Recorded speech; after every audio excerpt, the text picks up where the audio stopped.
श्रीपादराजं शरणं प्रपद्ये. अध्याय 31. दशमहाविद्यांचं वर्णन. आम्ही रोज सायंकाळी श्रीपाद प्रभूंच्या आज्ञेनं कृष्णेच्या अलीकडच्या तीरावर येऊन तिथंच वास्तव्य करत असू. प्रातःकाळी स्नान संध्या आटोपून पुन्हा श्री गुरूंच्या सान्निध्यात जात असू. या अलभ्य सत्संगात श्री प्रभूंचं प्रसादरूपी दर्शन, नित्य नूतन योगानुभव आणि अनेक दिव्य रहस्यांचा उलगडा होत असे. देवी तत्वाची उपासना दशमहाविद्या रूपानच होते असं आम्ही ऐकलं होतं. या दशमहाविद्या रूपांची संपूर्ण माहिती आम्हाला सांगावी अशी आम्ही श्रींच्या चरणी नम्र प्रार्थना केली. श्रीपाद प्रभू म्हणाले, अरे शंकर भट्टा, श्री विद्येची उपासना अत्यंत श्रेष्ठ आहे. पूर्व काळात हयग्रीवांच्या कृपा प्रसादानच अगस्त्य महामुनींना श्री विद्येचं ज्ञान झालं. त्यांनी ही विद्या आपली पत्नी लोपामुद्रा देवीला दिली. लोपामुद्रा देवीनं या विद्येचा सखोल अभ्यास करून त्याचा गूढार्थ अगस्ती ऋषींना सांगितला. अशा रीतीनं ते उभयता एकमेकांचे गुरु झाले. लोपामुद्रा आणि अगस्ती ऋषींचं चरित्र. विदर्भ देशाच्या राजास बरीच वर्षपर्यंत संतान प्राप्ती झाली नव्हती. अगस्त्य महामुनींच्या तपोबलानं राजाला एक कन्या रत्न प्राप्त झालं. त्या कन्येचं नाव लोपामुद्रा असं ठेवलं होतं. लोपामुद्रा कालांतरानं मोठी झाली. त्यावेळी अगस्ती मुनींनी तिला लग्नासाठी मागणी घातली.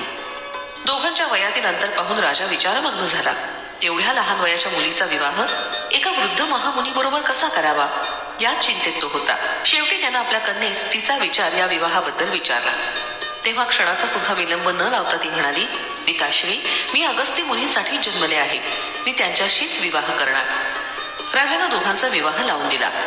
राजकन्या लोपामुद्रा राजप्रसाद सोडून वल्कल परिधान करून अगस्ती मुनींबरोबर तपोभूमीस निघून गेली. कालांतराने अगस्ती ऋषींनी तिच्याशी शास्त्रयुक्त संग करण्याची इच्छा व्यक्त केली. त्यावर लोपामुद्रा मुनींना म्हणाली, नाथ, मी ललिता स्वरूपाची उपासना करून ललिता स्वरूपच झाले.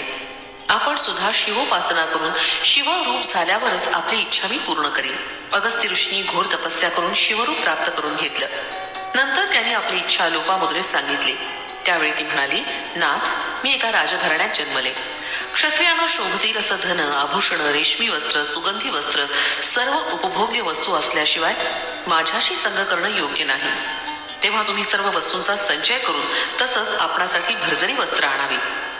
ही सर्व भोग सामुग्री आणल्यानंतरच आपली इच्छा पूर्ण होईल. धन संपादन करण्यासाठी अगस्ती मुनी इल्वल नावाच्या एका राक्षसाकडे गेले. त्याला आपल्या मायेनं आपलंसं करून त्याच्याकडून धन, दागिने, वस्त्र, आभूषण घेऊन ते लोपामुद्रेकडे आले आणि पत्नीची इच्छा पूर्ण केली. यथाकाली त्यांना उत्तम संतान प्राप्ती झाली.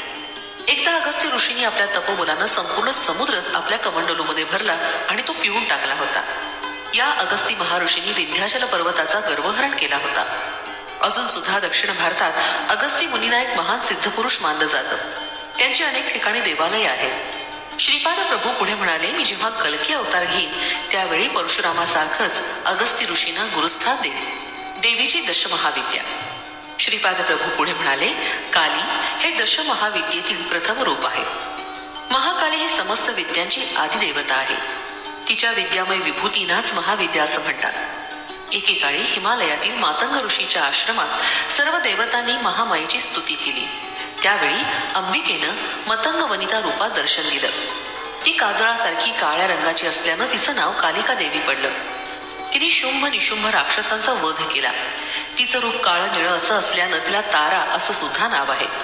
कोणताही संकल्प अथवा फलीभूत न झालेली योग साधना अल्प काळात गंतव्य स्थानास पोचावी यासाठी काली मातेची उपासना करतात. या साधना काळात काली मातेच्या साधकाच्या अंगाचा भयंकर दाह होतो, तो सहन करावा लागतो.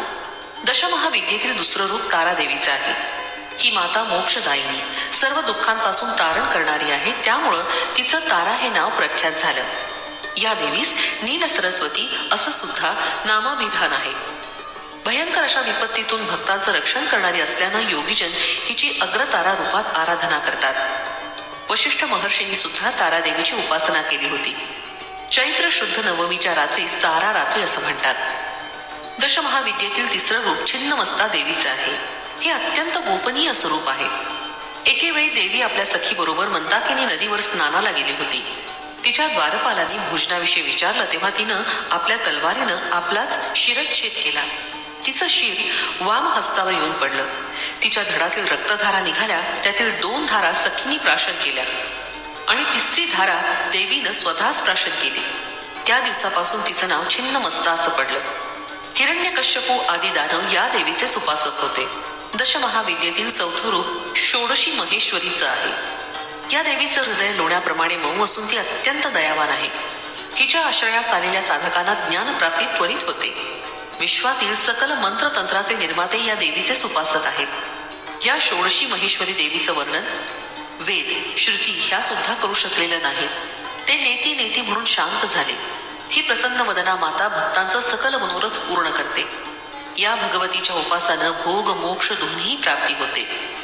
दशमहाविद्येतील पाचवं रूप भुवनेश्वरी देवीचं आहे. सप्तकोटी महामंत्र या देवीचे उपासक आहेत. या देवीजवळ काली तत्वापासून ते कमला तत्वापर्यंत 10 अवस्था असतात. यातून अव्यक्त भुवनेश्वरी व्यक्त होऊन ब्रह्मांडाचं रूप धारण करू शकते. प्रलयकाळी कमलापासून म्हणजेच व्यक्त जगापासून क्रमाक्रमानं लय पाहून काली या मूळ स्वरूपात बदलते. त्यामुळे या देवीला काळाची जन्मदात्री असं सुद्धा म्हणतात. दशमहाविद्येमध्ये 6वं रूप त्रिपुर भैरवीचं आहे. महाकाला शांत करू शकणाऱ्या शक्ती रूपालाच त्रिपुर भैरवी असं म्हणतात. ही त्रिपुर भैरवी नरसिंह भगवानांची अभिन्न शक्ती आहे असं शास्त्रात सांगितलं आहे. सृष्टीमध्ये परिवर्तनाची प्रक्रिया सतत चालूच असते. या प्रक्रियेस आकर्षण आणि विकर्षण हे मूल कारण स्वरूप असतात. ही क्षणोक्षणी होणारी क्रिया आहे. या त्रिपुर भैरवीचं रात्रीचं नाव कालरात्री आणि भैरवाचं नाव कालभैरव आहे. या दोघांच्या संयुक्त स्वरूपानंच माझा येणारा नृसिंह सरस्वती अवतार होणार आहे. हा अवतार महायोग्यांसाठी त्रिपुर भैरवी आणि कालभैरवनाथ अवतार म्हणून मानला जाईल. दशमहाविद्येतील 7वं रूप धूम्रावती आहे. ही धूम्रावती उग्रताराच आहे. या देवीस शरण जाणाऱ्या साधकांची सारी संकट नष्ट होऊन तिच्या कृपाप्रसादानं सकल संपदा प्राप्त होते. दशमहाविद्येतील 8वं रूप बगलामुखी देवीचं आहे. ऐहिक पारलौकिक देश समाजाचं अरिष्ट निवारणासाठी तसंच शत्रूच्या शमनासाठी या देवीची आराधना केली जाते. विष्णू भगवान परशुरामासह या देवीचे भक्त होते. श्री तिरुमला क्षेत्रातील श्री व्यंकटेश्वर स्वामींनी या देवीची मातेच्या स्वरूपात आराधना केली होती. दशमहाविद्येतील 9वं रूप मातंगी मातेचं आहे. मानवाच्या गृहस्थ जीवनास सुखी करून पुरुषार्थ सिद्धीस देण्याची शक्ती मातंगी मातेचीच असते. या देवीला मातंग ऋषीची कन्या असं सुद्धा मानतात. दशमहाविद्येतील 10वं रूप कमलालया मातेचं आहे. ही सुख समृद्धी प्रदान करणारी देवता आहे. भार्गव मुनींनी या मातेची आराधना केली होती. या कारणानं तिला भार्गवी असं सुद्धा नाव लाभलंय. या मातेच्या कृपेनं पृथ्वीचं पतित्व तसंच पुरुषोत्तमत्व या दोन्हीचा लाभ होतो. हीच देवी श्री व्यंकटेश्वर स्वामींबरोबर पद्मावती रूपात तिरुमला क्षेत्रात असते. श्रीपाद प्रभू पुढे म्हणाले, दशमहाविद्या स्वरूपिणी अनघा देवी आणि तिचा प्रभू अनघ म्हणजे साक्षात दत्तप्रभू यांची अर्चना केली असता अष्टसिद्धींची प्राप्ती होते. प्रत्येक महिन्यातील कृष्ण अष्टमीस अनघाष्टमी मानून अनघा मातेची पूजा अर्चा करावी. या तुमच्या आराधनेनं सर्व मनोकामना पूर्ण होतील. प्रभू पुढे म्हणाले, अरे शंकर भट्टा, तू रचलेल्या श्रीपाद श्रीवल्लभ चरित्रामृताचे पारायण करून येणाऱ्या शुक्ल अथवा कृष्ण अष्टमीस अनघा अष्टमीचे व्रत करून 11 ग्रहस्थांना जेवण द्यावं अथवा त्यांना पुरेल एवढी शिधा सामग्रीचं दान करावं. अशा पारायणानं व अन्नदानानं इच्छित फलप्राप्ती निश्चित होते. चरित्रामृताचा पारायण महिमा. प्रभू पुढे म्हणाले, श्री चरित्रामृत हा केवळ ग्रंथ आहे असं मानू नये. हा एक सजीव अशा महाचैतन्याचा प्रभाव आहे. तुम्ही याचं पारायण करत असताना यातील प्रत्येक अक्षरातील शक्ती माझ्या चैतन्यात प्रवाहित होते. तुमच्या नकळत माझ्याशी भावसंबंध घडतो. त्यामुळे तुमच्या धर्मबद्ध अशा सर्व इच्छा माझ्या कृपेनं पूर्ण होतात. या ग्रंथराजाला तुमच्या पूजा मंदिरात देवघरात नुसतं ठेवलं असता त्यातून शुभप्रद स्पंदनं येतात. ही स्पंदनं दुष्टशक्तींना दुर्दैव आणणाऱ्या शक्तींना पिटाळून टाकतात. श्रीपाद श्रीवल्लभांच्या चरित्रामृताची जाणतेपणे अथवा अजाणतेपणे निंदा केल्यास त्या निंदा करणाऱ्या व्यक्तीचं पूर्व पुण्य फल धर्मदेवता घेते आणि योग्य अशा जीवाला वाटून टाकते. अशा रीतीनं श्रद्धावान गरीब भक्त भाग्यवंत होतो आणि अश्रद्धावान व्यक्ती गरीब होतो. हा अक्षर सत्य ग्रंथ आहे. याचे हा ग्रंथच स्वतः प्रमाण आहे. जिज्ञासू लोक याची परीक्षा घेऊ शकतात. मनात काही इच्छा ठेवून या ग्रंथाचं पारायण केलं तरी चालतं. आपलं स्वतःचं जीवन शुद्ध करण्यासाठी अत्यंत श्रद्धा भक्तिभावानं या ग्रंथाचं पठण करावं. श्रीपाद श्रीवल्लभांचा जय जयकार असो. फलश्रुती. विद्या ऐश्वर्य यांची प्राप्ती.